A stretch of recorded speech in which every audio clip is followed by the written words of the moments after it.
Bonjour, nous sommes le 5 décembre 2024 avec une météo qui semble faire des siennes en cette matinée. De toute façon, elle ne fait pas des siennes parce que c'est l'époque. Voilà, on approche l'hiver, donc le mauvais temps, je veux dire, l'obscurité et le mauvais temps, bon, ça invite au quotidien. Mais en tout cas, aujourd'hui, en pleine matinée, ben, nous avons des pluies avec du grésil. Et, bon, un ciel qui est fort grisâtre, voire sombre, un petit peu sombre. Voilà, il fait un petit peu sombre, en tout cas, bon, on a des pluies en cette matinée et il fait fort humide. Bon, sachez qu'on approche l'hiver, puisque l'hiver c'est le 21 décembre 2024 pour cette année-ci. On approche, c'est le dernier mois de l'année, on approche la nouvelle année 2025. Alors ici, cette vidéo va être très courte. Pourquoi? Parce qu'en fait, il s'agit tout simplement de faire une somme conditionnelle. Ce que j'appelle une somme conditionnelle. Il s'avère assez souvent, je veux dire, en économie ou autre, dans différents domaines, en gestion ou voire en comptabilité, ben on a parfois des sommes, on va dire, conditionnelles.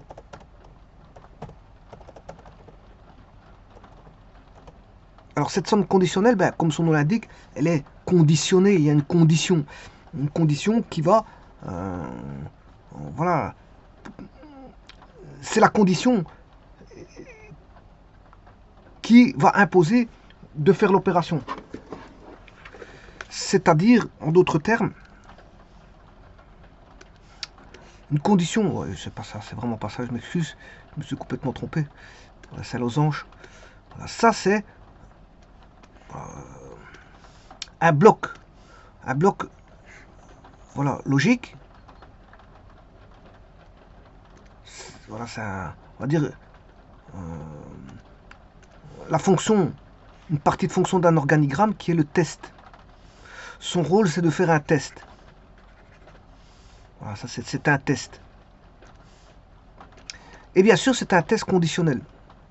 Puisqu'on va faire un test, voilà, on va vérifier si le test est avéré, si oui ou non. Un test, il est avéré en logique, c'est oui ou non, c'est vrai ou c'est faux. Il n'y a pas de... voilà, entre les deux, il n'y a pas. Soit c'est vrai, il est actualisé, ou soit il n'est pas actualisé. Il est établi ou il n'est pas établi.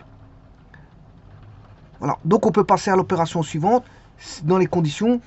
Voilà. Si le test est vrai ou si la condition est oui. Maintenant, ben, si la condition est fausse, ben on passe à une autre étape qui n'est pas la même que celle qui est vraie. Donc fausse, condition fausse, voire état faux. Donc ça c'est, est-ce que la condition est vérifiée? Non. Est-ce que la condition est vérifiée? Oui. Est-ce qu'elle est vérifiée? Non. Est-ce que la condition est vraie? Oui, elle est vraie. Si elle n'est pas vraie, ben, elle est fausse. Et maintenant, on peut mettre en anglais aussi true pour vrai et false, voilà, pour... alors, ici, moi, j'ai mis ici fausse ou faux. Hein. Une condition est fausse, une vérité est fausse, un test est faux. Un test est faux. Moi, j'ai mis le féminin et le masculin. La fausse, féminin, masculin. Ouais. Donc, vous voyez que la condition peut être vérifiée, oui, elle l'est vérifiée, non, elle ne l'est pas.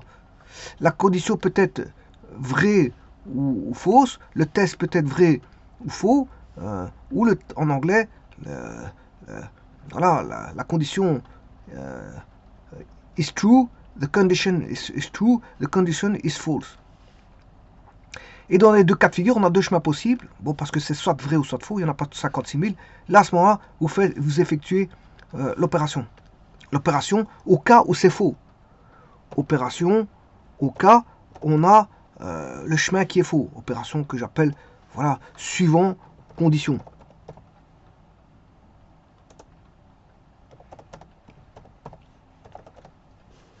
Donc l'opération elle est soit vraie, soit fausse. Si c'est faux, mais on va avoir une opération suivant la condition vraie. Idem, ici, bon, si je mets ceci ici, voilà, si c'est faux, mais on va traiter par rapport au chemin qui est faux.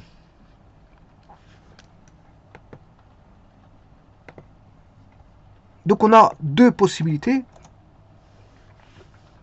soit vrai, soit faux. Bien sûr, avant, préalablement, il y avait des traitements, hein. Ça provient des traitements qui sont au-dessus. Donc je vais mentionner que bon, ça c'est une subdivision de traitements. On a peut-être probablement des traitements qui sont au-dessus, qui viennent, voilà, de toute une chaîne que je vais appeler 1. Voilà la chaîne 1. Et, voilà, ici on fait une opération. Ici on fait une opération. Suivant la condition, bien sûr. Hein. Voilà. Alors maintenant, ce qui peut se passer après, on s'en fout. Parce qu'on peut aller vers un cheminement qui est autre, voilà, que je vais appeler 2, voire 3. Voilà, et ici, je vais aller vers un cheminement 2 ou 3 où je peux faire une imbrication. Celui-ci peut être le 2 aussi. Hein. C'est peut-être une opération, voire 2, voire 3. C'est-à-dire, bon, que si je dis 2, ça veut dire que bah, on revient ici. C'est ça que je veux dire. Hein. Parce que c'est la même opération 2-2, mais si c'est 3, à ce moment-là, c'est deux opérations différentes, 2-3. Voilà, et ça, c'est comment ça se passe pour un test. Alors maintenant, si l'opération est une somme, alors on va faire un test. Là, elle va sommer. Si c'est vrai, on fait la somme. Si c'est pas vrai, ben, par exemple, on ne fait pas de somme. Pas de somme. Ou si vous voulez, ou si vous voulez, somme, mais il n'y a pas de somme. Et voilà, et c'est sur base de ça que je vais voir sur Excel comment faire une somme si. Donc une somme si le chemin sera le suivant, on fait le test, si c'est vrai, ben on passe à l'opération. Voilà. Donc ici je vais prendre une autre couleur. Si le test est vrai, ben on fera ceci. Voilà. Et si le test est faux, ben on fera rien. Pas de somme. Parce qu'ici c'est soit une somme, soit pas de somme. Voilà, et on va se baser sur ça, sur cette logique-là. C'est-à-dire, je vais aller chercher, voilà, pour avoir une somme ci, qu'est-ce que je vais faire? Je vais aller sur Excel. Voilà. Je vais mettre quelques valeurs. Par exemple, 5000, 5000, 2000, 3000, 60 000, 7000, 74 000. Voilà. Bon, c'est des valeurs bon, qui sont dans les plages qui vont de E5, voilà, c'est la plage E5 jusqu'à la plage E10. Voilà. Si je fais une somme, ben, j'aurai la somme de tout, de toute la plage. Si je fais une somme normale, voilà, je sélectionne ma plage de 5 à E10, voilà, je ferme, voilà, il va me mettre la somme. Alors, bien sûr, ici, il y a juste un petit truc à faire, c'est de voir, vous allez dans format, nombre, je mets 2 décimales OK, et je mets un séparateur de milieu quand on joue avec les nombres, voilà, de comptabilité, de gestion, des nombres, quand vous êtes dans le domaine de la gestion, de la comptabilité, vous mettez des séparateurs. Ici, je mets un point en tant que séparateur, et une virgule en tant que décimale. Virgule décimale et séparateur des milliers par un point.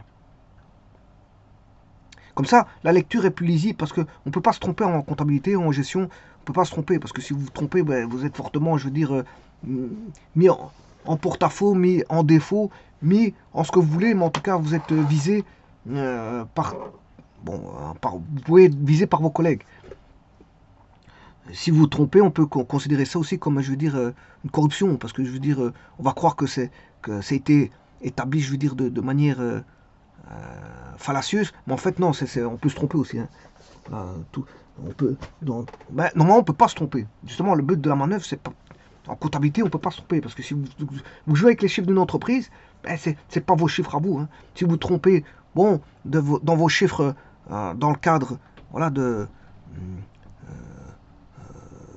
on va dire, d'une gestion intrafamiliale, bon, si vous trompez, c'est votre problème. Mais si vous travaillez dans une société et que vous vous trompez sur le compte de la société, vous êtes embauché pour travailler correctement et donc payé en conséquence pour faire les choses de la manière la plus, je veux dire, saine possible, c'est-à-dire celle qui se rapproche de la vérité, voilà, la vérité. Et donc, se tromper d'un zéro, c'est grave, parce que 5 000 euros, vous retombez, si vous mettez 500, c'est divisé par 10. Entre 5 000 et 500, il faut combler, voilà, 4 990. 4 900. J'ai dit 500, ouais, je m'excuse. 5 000, si vous mettez 500, il faudra combler 4 500. Rien qu'en se trompant d'un zéro. Rien qu'en se trompant de zéro, ben, il faudra combler de 4500. Donc, ce qui veut dire que, bon, on n'a pas droit à l'erreur ici. Oublier un zéro, c'est grave. Parce que ici, le but, c'est peut-être c'est de travailler vite, mais on ne demande pas de travailler très très vite pour faire des erreurs partout. Le but, c'est pas d'avoir terminé un travail. Le but, c'est de travailler correctement. Ben, attends, si vous le faites vite, tant mieux. Ben, si vous ne le faites pas vite, le tout, si vous avez fait tous vos chiffres sont bons, c'est magnifique. Hein. On vous demande de travailler, je veux dire, avec un certain rendement, ne pas faire ça pendant 10 heures, on va dire, par des travaux pendant 10 heures, mais faire ça pendant avoir un bon rendement, mais surtout que tout soit bon. Donc on demande, l'erreur ici, elle est à proscrire. Il faut faire très attention. La comptabilité, c'est quelque chose de, voilà, ça demande de l'attention, être attentif constamment sur tous les chiffres. C'est ça la comptabilité. Avant de faire des opérations comptables, c'est d'être attentif aux chiffres. Bon, ceci étant dit, comment faire une somme conditionnelle? Ici, j'ai fait une somme tout court. Voilà, bon, j'ai sommé toutes les plages de cellules. Maintenant, supposons que j'ai un marqueur. Ici, je vais mettre un marqueur. Par exemple, ce sont des frais d'exploitation. Voilà, ici, c'est les montants. Ici, c'est des montants. Voilà. Et ici, c'est un curseur qui marque. C'est un curseur. Alors ce curseur-là montre que ce sont par exemple des frais d'exploitation. Alors, ces frais d'exploitation, par exemple, ici j'ai un E ici, 7000 c'est des frais d'exploitation, 74 000. Donc qu'est-ce qui est frais d'exploitation? 5000 sont des frais d'exploitation, 3000 sont des frais d'exploitation, 7000 sont des frais d'exploitation, 74 000 sont des frais d'exploitation. Et tout ce qui n'est pas frais d'exploitation, c'est des frais autres que des frais d'exploitation. Ça peut être des frais, voilà, d'exploitation non récurrents, c'est-à-dire exceptionnels. Ça peut être des frais financiers. Voilà, ça peut être des frais financiers non récurrents, c'est-à-dire exceptionnels. Voilà. Donc ici, on est dans l'exploitation tout court sans être dans l'exceptionnel. Donc j'ai repris vraiment les frais d'exploitation. Point. Frais d'exploitation. Il n'y a pas de frais d'exploitation exceptionnels ici. Bien que, bon, supposons que 2000 soit un frais d'exploitation exceptionnel, je ne l'ai pas pris en tant que frais d'exploitation parce que si c'était de l'exceptionnel, j'aurais mis EX, frais d'exploitation exceptionnel. Alors si celui-ci c'était du financier exceptionnel, j'aurais mis EX. Voilà. Supposons que celui-ci soit du financier, ben, j'aurais mis F. Voilà. On va dire ça comme ça. Donc je marque par un marqueur et j'indique qu'est-ce qui est frais d'exploitation pur et simple. Vrai. Sans être exceptionnel. Et voilà. Et là, maintenant, je vais faire une somme qui va correspondre aux frais d'exploitation. Alors pour ça, je vais aller chercher, bon, justement, cette fameuse, il existe une commande, je veux dire sur Excel, sur OpenOffice aussi, elle existe, hein, c'est égal à somme conditionnelle. La somme conditionnelle, c'est somme-ci. Alors attention qu'ici, j'ai déjà fait une erreur parce que c'est pas une virgule, c'est un point. Je vais mettre un point, somme-ci, voilà. Alors, je vais prendre la plage à sommer. La plage à sommer, ben, c'est toute celle-là. Simplement, elle est conditionnée. Alors, attention qu'ici, c'est comme si on avait de la programmation, hein, je vous le dis tout de suite. C'est une macro-commande, donc il faut la respecter en syntaxe. Et ici, la syntaxe veut que vous mettiez un point-virgule.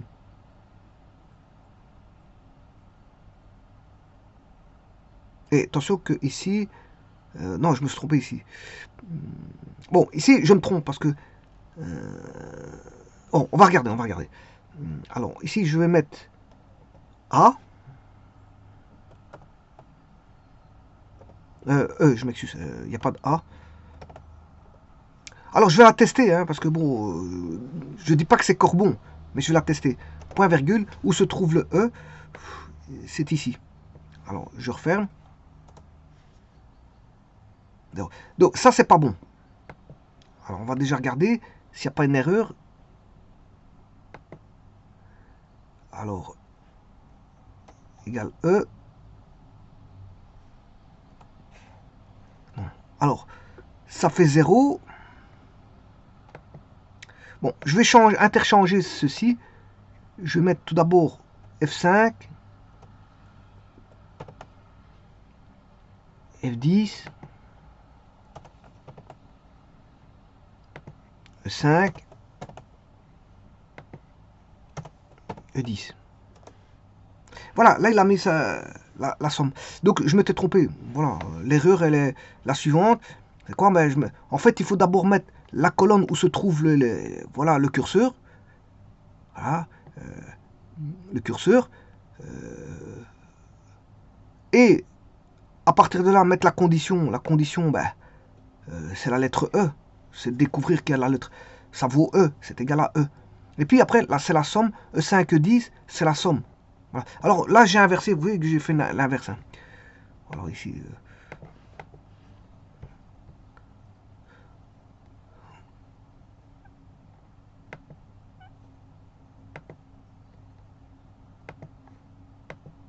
Alors, je vais faire la somme, bien sûr. Donc, ça correspond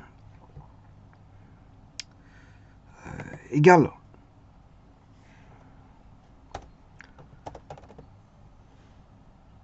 Alors, on va mettre la cellule. La cellule, c'est E5. E5 plus E7 plus E9, la cellule E9, plus la cellule E10. Voilà, 89 000. Donc vous voyez bien que comment fonctionne cette somme conditionnelle. Simplement, j'avais, voilà, mais j'avais mal placé. Donc la première colonne qu'il faut mettre, en fait, on peut travailler en ligne et en colonne. Moi, j'ai travaillé en colonne, hein. On va dire ça comme ça. Voilà, la première colonne qu'il faut aller mettre. Oui, attention qu'ici, le E, il n'est pas là. Ah, il est là. Le E, il est là. Ou alors, il est encore là. C'est tout ça. Ça, c'est sans E. 151 000, c'est sans E. Et 89 000, c'est avec le E. Donc, vous voyez qu'il faut d'abord mettre... voilà, cette colonne-là d'abord. Point virgule, la valeur égale au curseur, si c'est E, c'est la lettre E. Alors E, c'est une lettre, vous devez mettre entre guillemets, parce que c'est du texte, hein. Voilà, c'est du texte. E, et puis, qu'est-ce qu'il faut faire? Il faut mettre les cellules assommées. Donc vous voyez, ça travaille à l'envers. Hein. C'est pas qu'on met la somme, et puis celui-ci, non, on met d'abord ce qui est conditionnel. Voilà, ce qui est conditionnel. Et puis la somme. On travaille à l'envers ici. C'est pour ça que je m'étais trompé. Bon, j'ai mis d'abord la somme. Et puis la condition. Mais ça ne fonctionne pas comme ça. Ça ne fonctionne pas comme ça. C'est là, d'abord, la colonne où il y a la condition. Et puis on met la condition. Et puis après on met voilà, la colonne pour laquelle il faut sommer. Et donc, ça, c'est un cas de figure voilà, de somme.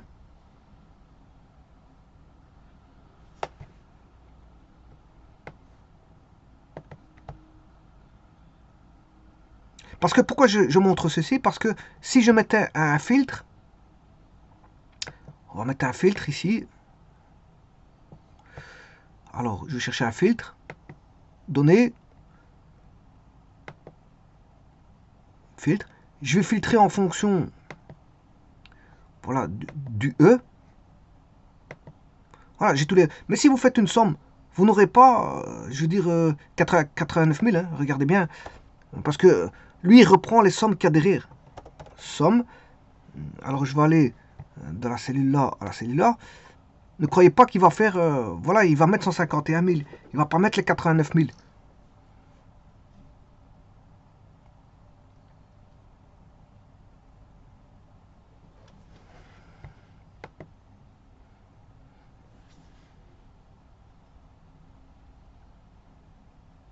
Là, pour la raison pour laquelle j'ai mis ceci.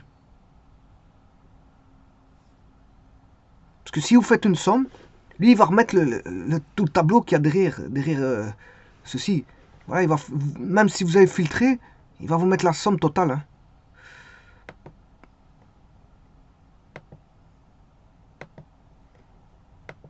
Alors ça, c'est les vides.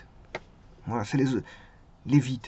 Alors, si je veux la somme des vides, c'est-à-dire les vides, c'est 62 000, eh ben, on va recommencer une somme-ci, égale somme point si. Alors, je vais reprendre ces deux-là. Ouais, non. Si.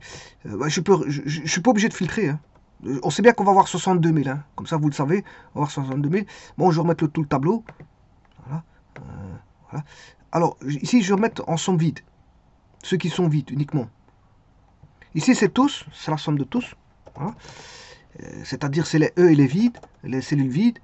Et ici, bon, ça c'est tous. Les E et les cellules vides. Et ici, je vais mettre les cellules vides. Les cellules vides. Et les vides, ben, vous avez 2000 et 60 000. Donc ça fait 62 000. Donc on va faire une somme. Somme, point, si la zone à tester, c'est celle-ci. Ouais, bon, j'ai oublié mon égal. Il y a un égal avant. Voilà, je peux mettre moins, hein, ça marche aussi. Si je mets moins, ça marche aussi, ça va mettre un égal directement, normalement. Plus, si vous mettez plus ou moins, c'est comme si vous avez un égal. Je vous le dis tout de suite. Voilà, somme si. Ouais, par contre, ici, il y a un point. Le point, comment ça se fait qu'il me prend toujours... Mon point, il est... Voilà, ça c'est somme si. Alors, la zone, c'est celle-là. Attention, point virgule, vous respectez la syntaxe, point virgule. Alors le vide, bon, je mets ceci, ça correspond au vide. C'est des guillemets à l'intérieur, il n'y a rien dedans. Point virgule. Et alors, la somme, ce qu'il faut sommer, c'est ceci. Ouais, ah ouais, ici il a mis un moins quand même. Il considère que c'était un moins. Ah ouais, parce qu'il y avait déjà l'égal. Il y avait déjà l'égal. Enfin bref, ici, bon, on va mettre égal. Je retire le moins que j'ai mis tout à l'heure. Bon, il avait mis un égal, puis j'ai mis un moins, donc c'est normal qu'il met un moins. Mais si je mets le moins tout seul, par exemple, si je mets moins somme de ces deux-là, ouais, non, en fait, voilà, le nouvel Excel, il fonctionne pas. L'ancien Excel, vous mettiez un moins, c'était un égal. Ici, c'est le nouvel Excel, quand vous mettez un moins, c'est un moins. Il distingue. Il a distingué. Non, voilà. Nouveau Excel et les anciens Excel, c'est pas les mêmes. Avant, les anciens Excel, vous mettiez un moins ou plus, il vous transforme en un égal. Mais ici, c'est pas le cas. Quand vous mettez un moins, pour lui, c'est un moins. Donc, voilà. Ça, c'est le nouvel Excel voilà, actuel. Vous pouvez pas mettre un moins en plus parce que sinon...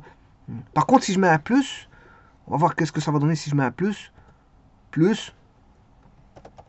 Normalement, ça ne changera rien. Là, je peux... Voilà. Vous voyez que je ne mets pas d'égal. Hein. Somme de ces deux-là.